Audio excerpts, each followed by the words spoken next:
What's up, Running Village? Hey, we're doing the review here, the main review of the Brooks Adrenaline 13.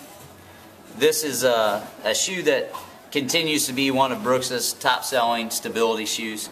It's a shoe that I've used now for like 15 years or something, and I like to do the reviews on it just to tell you if I feel any kind of nuances that change in it.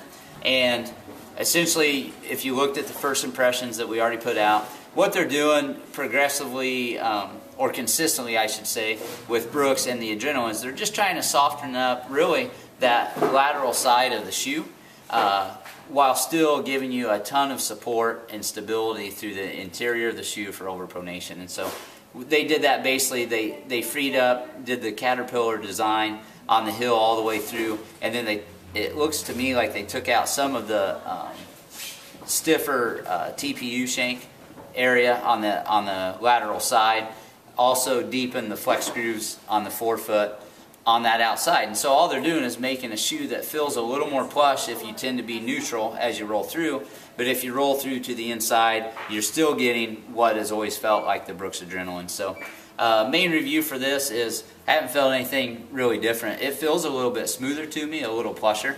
It was a little nicer in the cold months through the winter this year than it usually is, because sometimes it's been so supportive it feels a little stiff in the cold weather if it's below 30. This year it didn't feel so much, so it's now a good indoor outdoor all the time shoe, winter and summer, and it's going to be, you know, your 300 to 500 mile shoe. I don't expect you to get more miles or less miles than you normally do in the Brooks Adrenaline, but for me it's always been a shoe that's been a high mileage shoe. It's never worn out prematurely, and it's not doing that now as well. So everything's been really good. They did a couple new things with eyelets here that fold over in its two spots, so it on the interior really pulls through that. On the exterior there's three of them, so what they're doing is really snugging you here.